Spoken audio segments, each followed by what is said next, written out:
पिछले वीडियो के current affair का रिवीजन करिए। पहला question, Ernst and young world entrepreneur of the year 2020 का खिताब किसने जीता है? ये खिताब जीती हैं किरण मजूमदार शॉ। ये बायोकॉन की सीएमडी हैं और ये खिताब जीतने वाली ये तीसरी भारतीय हैं, इसे भी ध्यान में रखिए। रोमानिया में भारत के नए राजदूत कौन बने हैं? राहुल श्रीवास्तव। वार्षिक आवधिक श्रम बल सर्वेक्षण की ताजा रिपोर्ट के अनुसार जुलाई 2018 से जून 2019 के दौरान भारत की बेरोजगारी दर क्या थी? 5.8%। प्राकृतिक आपदाओं जैसे बाढ़ और तूफान के बारे में लोगों को अलर्ट करने के लिए किस राज्य ने मेघ संदेश ऐप लॉन्च किया है? कर्नाटक ने। हाल ही में किस देश के प्रसिद्ध फिल्म निर्देशक और गीतकार रूपर्ट हाइन का 72 साल की उम्र में निधन हो गया? ये ब्रिटेन के थे। पीओके क्षेत्र में यानी पाकिस्तान अधिकृत कश्मीर में कोहाला पनबिजली परियोजना के निर्माण के लिए पाकिस्तान ने किसके साथ समझौता किया है? चीन के साथ। प्रत्येक वर्ष अवैध, अनियंत्रित और अनियमित मत्स्य पालन के खिलाफ लड़ाई के लिए अंतर्राष्ट्रीय दिवस कब मनाया जाता है? 5 जून को। विश्व पर्यावरण दिवस भी 5 जून को ही मनाया जाता है। Uncivil wars pathology of terrorism in India के लेखक और पूर्व आईपीएस ऑफिसर का क्या नाम है जिनका हाल ही में निधन हो गया? वेद मारवा। ध्यान में रखिए, ये मणिपुर, झारखंड और मिजोरम के पूर्व गवर्नर भी थे। हाल ही में launch the dry fasting miracle from deprive to thrive नामक पुस्तक लिव कॉन्टिन्हो ने किसके साथ मिलकर लिखी है? अब्दुल अजीज बिन अली के साथ मिलकर। भारतीय रिजर्व बैंक ने हाल ही में वित्त वर्ष 2020-21 के लिए भारत की जीडीपी वृद्धि दर का अनुमान कितना लगाया है? नेगेटिव में 1.5%। अब चलिए आज का करंट अफेयर देखते हैं। पहला क्वेश्चन, इसरो ने स्पेस सिचुएशन अवेयरनेस और खगोल भौतिकी के क्षेत्र में सहयोग पर हाल ही में किस संस्थान के साथ समझौता किया है? तो हाल ही में इसरो ने Aryabhatta research institute of observation science के साथ समझौता किया है। ठीक है, ये इंस्टीट्यूट नैनीताल में स्थित है।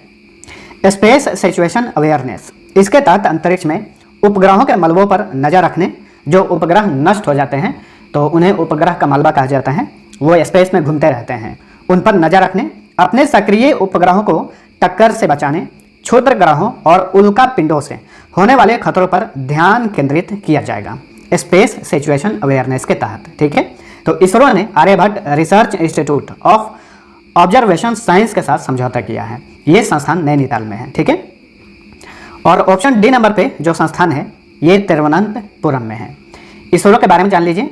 भारत का अंतरिक्ष एजेंसी है, फुल फॉर्म होता है इंडियन स्पेस रिसर्च ऑर्गेनाइजेशन। 15 अगस्त 1969 को गठन हुआ था। हेडक्वार्टर बेंगलुरु में है। चेयरमैन है वर्तमान में डॉक्टर के सिवन। केंद्रीय महिला और बाल विकास मंत्रालय ने महिलाओं और बच्चों के स्वास्थ्य और पोषण से संबंधित मामलों की जांच के लिए किसकी अध्यक्षता में 10 सदस्यीय टास्क फोर्स का गठन किया है? जया जेटली की अध्यक्षता में। ऑप्शन ए सही उत्तर है इसका।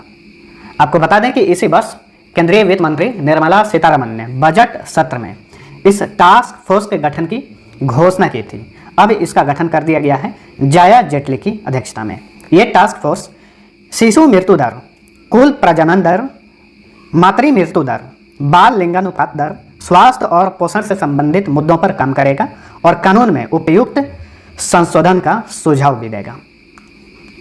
केंद्रीय महिला और बाल विकास मंत्री कौन है? स्मृति ईरानी। नेक्स्ट, किस राज्य की सरकार ने हाल ही में भारत का पहला ऑनलाइन कचरा विनिमय कार्यक्रम शुरू किया है? आंध्र प्रदेश की सरकार ने हाल ही में भारत का पहला ऑनलाइन कचरा विनिमय कार्यक्रम शुरू किया है। यह कार्यक्रम जहरीले कचरे के सुरक्षित निपटान, पुनर्चक्रण और पुनः उपयोग को बढ़ावा देने के लिए शुरू किया गया है और ये कार्यक्रम 6R सिद्धांत पर आधारित है। यहाँ पे 6R का मतलब है reuse, recycle, reduce, redesign, refurbish और रीमैन्युफैक्चर। आंसर है आंध्र प्रदेश। आपको बता दें कि आंध्र प्रदेश की सरकार ने पिछले 6 महीनों के अंदर बहुत सारी योजनाओं को लॉन्च किया है, बहुत सारी स्कीम को लॉन्च किया है। उन योजनाओं पर एक नज़र डालते हैं। YSR कांति वेलुगु योजना, वहाँ पे फिलहाल में जो भी योजना लॉन्च किया जाता है उसके नाम के पहले YSR मिलाया जाता है क्योंकि वहाँ के मुख्यमंत्री हैं YSR जगनमोहन रेड्डी। ठीक है, तो YSR कांति वेलुगु योजना लॉन्च किया गया है फ्री में आंखों का इलाज के लिए।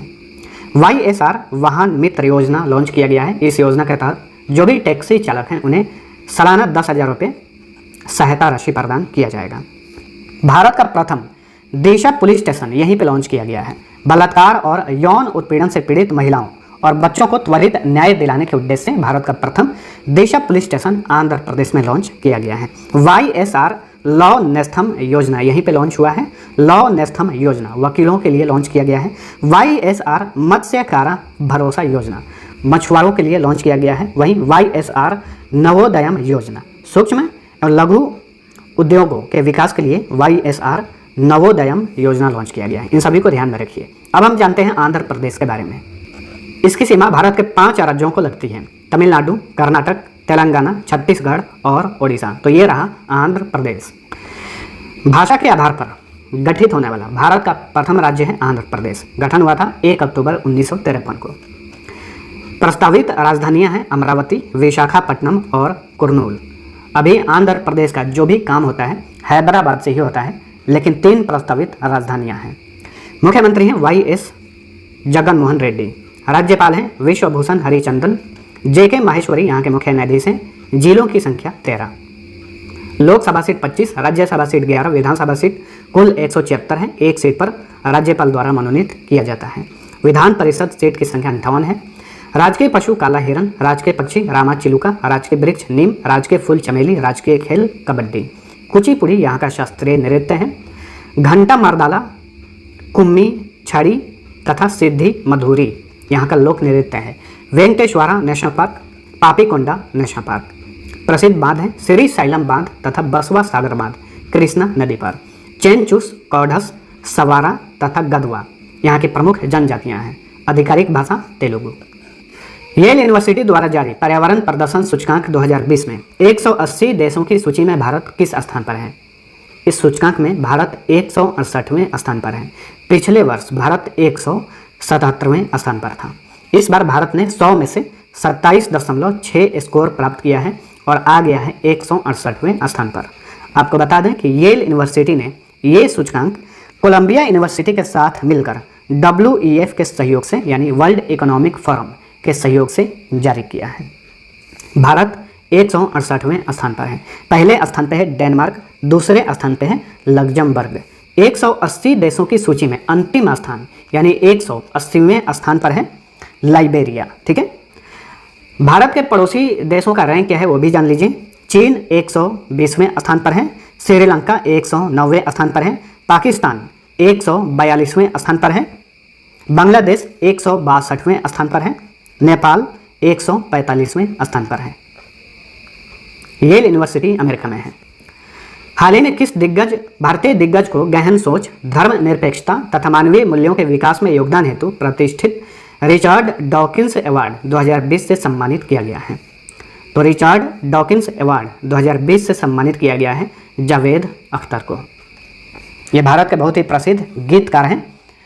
इन्हें ये पुरस्कार दिया गया है और इस तरह से ये पुरस्कार प्राप्त करने वाले प्रथम भारतीय बन गए हैं जावेद अख्तर।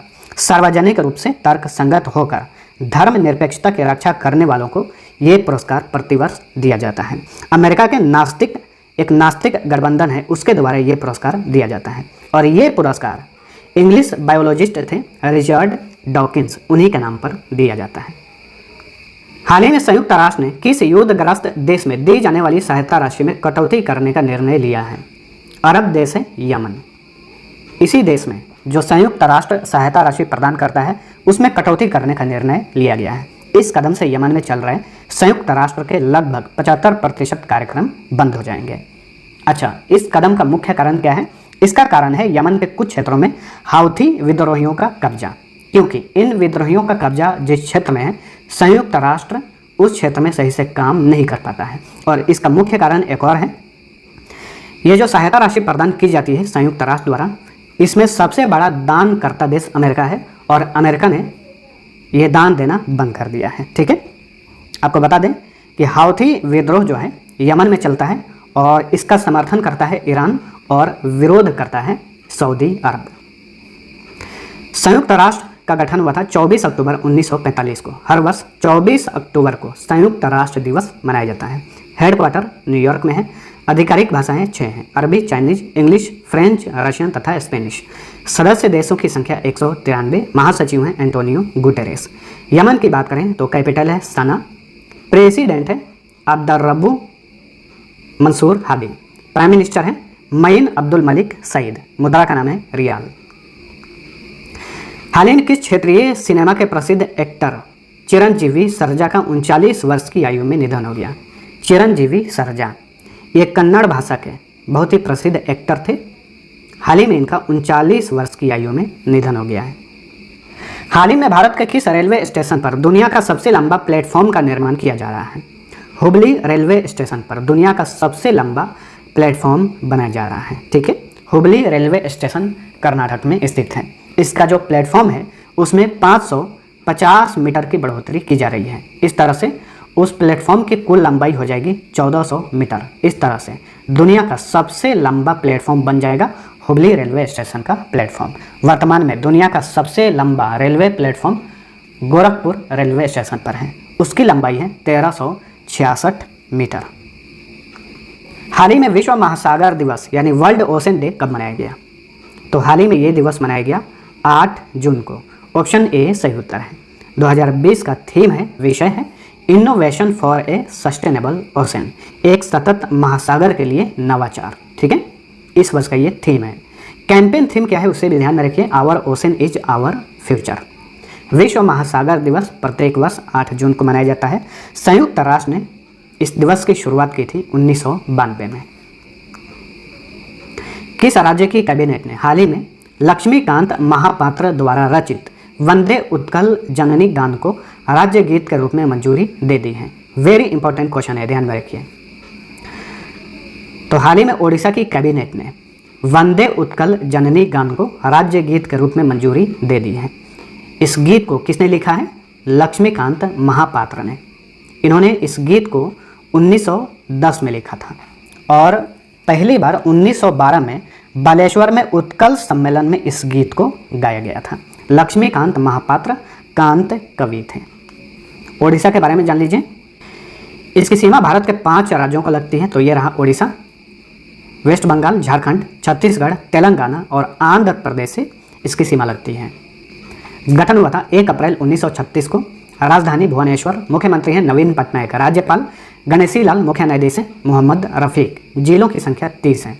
लोकसभा सीट 21, राज्यसभा सीट 10, विधानसभा सीट 147। राजकीय पशु सांबर हिरन, राजकीय पक्षी नीलकंठ, राजकीय वृक्ष बरगद, राजकीय फूल अशोक। ओडिसी सवारी, पैंका, मुड़री, आया तथा घुमरा यहाँ का लोक नृत्य है। Bhitarkanika national park, Simlipal national park, Gahirmatha national park, Balukhand Konark अभयारण्य, चिल्का वन्यजीव अभयारण्य, कोटागढ़ वन्यजीव अभयारण्य, नंदनकानन वन्यजीव अभयारण्य तथा लखारी वैली वन्यजीव अभयारण्य सभी ओडिशा में है। सतकोसिया टाइगर रिजर्व ये भी ओडिशा में है। हीराकुंड डैम, महानदी, मंदेरा डैम, शंख नदी, रेंगाली डैम ब्राह्मणी नदी पर है। जुआंग, खरिया, चेंचू तथा सोंड यहाँ की प्रमुख जनजातियाँ हैं। आधिकारिक भाषा ओडिया। स्विट्जरलैंड में भारत के अगले राजदूत के रूप में किसे नियुक्त किया गया है? मोनिका कपिल मेहता। इन्हें स्विट्जरलैंड में नया राजदूत बनाया गया है, भारतीय राजदूत बनाया गया है। इससे पहले मोनिका कपिल मेहता स्वीडन में भारतीय राजदूत थी। ठीक है, इन्हें स्विट्जरलैंड में CB जॉर्ज की जगह नियुक्त किया गया है और CB जॉर्ज को कुवैत में हाल ही में भारतीय राजदूत बनाया गया है। ध्यान में रखिए। स्विट्जरलैंड की कैपिटल है बर्न। यहाँ का राष्ट्रपति हैं सिमोनेट्टा सोमारुगा। संसद का नाम है फेडरल असेंबली और मुद्रा का नाम है Swiss franc. United Nation Association for Development and Peace की goodwill ambassador for the poor के रूप में किसे नियुक्त किया गया है? एम निथरा को। ऑप्शन ए सही उत्तर है। ठीक है, United Nation Association for Development and Peace में goodwill ambassador of the poor बनी है एम निथरा। एम निथरा जो है ये तमिलनाडु में एक सैलून मालिक की बेटी हैं और भारत में अभी लॉकडाउन चल रहा है। इसी लॉकडाउन के दौरान इन्होंने पढ़ाई के लिए जो पैसा जमा किया था उस पैसे को गरीबों में खर्च कर दिए। ठीक है, इसी वजह से प्रभावित होकर इन्हें goodwill ambassador for the poor बनाया गया है। यहाँ पे कुछ मुख्य फैक्ट जानिए। यूनाइटेड नेशन एनवायरनमेंट प्रोग्राम के गुडविल एम्बेसडर हैं दिया मिर्जा जो कि भारतीय अभिनेत्री हैं। दिया मिर्जा वर्तमान में United nation sustainable development goals की भी गुडविल एम्बेसडर हैं। तो ये था हमारा आज का करंट अफेयर। वीडियो पसंद आया तो लाइक और शेयर जरूर करना। अब लास्ट पेज का आंसर जानिए। पहला क्वेश्चन था इंटरनेशनल मोटरसाइकिल मैन्युफैक्चरर्स एसोसिएशन के नए अध्यक्ष कौन बने हैं? इसका सही उत्तर था ऑप्शन बी राकेश शर्मा। दूसरा क्वेश्चन था हाल ही में किस देश ने अपना पहला सैन्य उपग्रह नूर को कक्षा में सफलतापूर्वक स्थापित किया है? ईरान का यह पहला सैन्य उपग्रह है, इसका नाम है नूर। अब चलिए आज का क्विज कर रहा हूँ, जिसका आंसर आपको नीचे कमेंट करके बताना है। पहला क्वेश्चन, लाइसेनिया केरेज, जिनका हाल ही में 79 साल की उम्र में निधन हो गया, किस देश के पूर्व प्रधानमंत्री थे? दूसरा क्वेश्चन है, किस राज्य सरकार ने कोविड-19 पर चिकित्सा सहायता और परामर्श प्रदान करने के लिए ऑप्टमित्रा ऐप लॉन्च किया?